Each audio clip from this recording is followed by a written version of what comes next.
చెప్పండి. మాది నారాయణపేట జిల్లా, నారాయణపేట నియోజకవర్గం, మరికెల్ మండలం, పెదచింతకుంట గ్రామం. రెండో విడత సర్పంచ్ ఎలక్షన్లో భాగంగా మేము బీఆర్ఎస్ పార్టీ బలపరిచిన అభ్యర్థి బ్యాగరి పద్మమ్మ గారికి 605 ఓట్లు రావడం జరిగింది. మరి వారి ప్రత్యర్థి కాంగ్రెస్ పార్టీ బలపరిచిన పొర్ల తిరుపతమ్మ గారికి 604 ఓట్లు రావడం జరిగింది. మరి ఈ విషయాన్ని రిటర్నింగ్ అధికారి ఆర్ఓఆర్ గారు, స్టేజ్ 2 అధికారి కాంగ్రెస్ బలపరిచిన అభ్యర్థికి 15 నిమిషాల తర్వాత వారికి 605 ఓట్లు రావడం జరిగిందని చెప్పడం జరిగింది. మరి మేము దానిపై రీకౌంటింగ్ చేయవలసిందిగా కోరినాం. మరి ఇదే సందర్భంలో ఇన్వాల్వింగ్ 65 ఓట్లు రావడం జరిగింది. మేము ఇన్వాల్వింగ్ జరిగిన ఓట్లపై పట్టుబట్టి రీకౌంటింగ్ చేయవలసిందిగా కోరినాం. మరి వారు మా విన్నపాన్ని కలెక్టర్ దృష్టికి మెసేజ్ చేస్తామని చెప్పడం జరిగింది.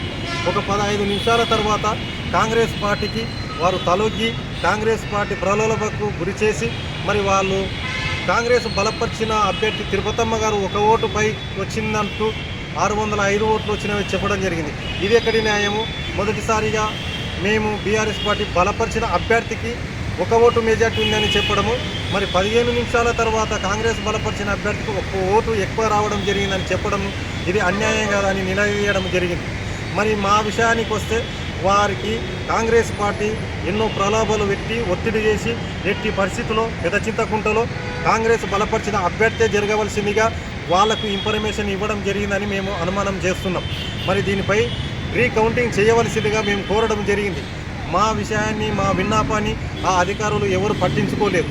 మరి వారు కలెక్టర్ గారికి విన్నవించినామని చెప్పడం జరిగింది, కానీ కలెక్టర్ గారికి ఈ మెసేజ్ ఇవ్వలేదు అనుకుని అనుమానం చేస్తున్నాం. ఇట్టి విషయాన్ని మేము ఎలక్షన్ కమిషన్కి రిపోర్ట్ ఇవ్వడం జరిగింది. మరి అదేవిధంగా హైకోర్టులో పిటిషన్ వేయడం జరిగింది. మరి అదేవిధంగా మా మండలంలో ఎంపీడీఓ గారికి, మరి అదేవిధంగా నారాయణపేట జిల్లాలో కలెక్టర్ గారికి ఇవ్వడం జరిగింది. దీనిపై అధికారులు స్పందించి మాపై రీకౌంటింగ్ చేయవలసిందిగా, మరి అదే విధంగా సర్పంచ్ ఎలక్షన్ మీరు ప్రమాణ స్వీకారాన్ని ఆపవలసిందిగా పై అధికారులను అదేవిధంగా కోర్టుని కోరడం జరుగుతుంది.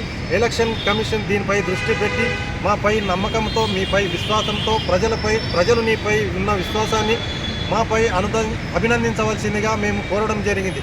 కనుక ఇట్టి కాంగ్రెస్ గవర్నమెంటు ప్రజలను మోసం చేయడమే కాకుండా ఓటింగ్ లిస్టులో మేము మొదటి స్థానంలో వచ్చి కూడా మమ్మల్ని కన్ఫ్యూజ్ చేసి వారు ఖచ్చితంగా ఎన్ని దుర్చర్యలకు పాల్పడి వారి అభ్యర్థి గెలవడం జరిగిందని అధికారులను బెదిరించడం జరిగింది. దానిపై మీరు మాపై ఇట్టి విషయాన్ని పరిగణనలో తీసుకొని మాకు న్యాయం చేయవలసిందిగా కోరడం జరిగింది.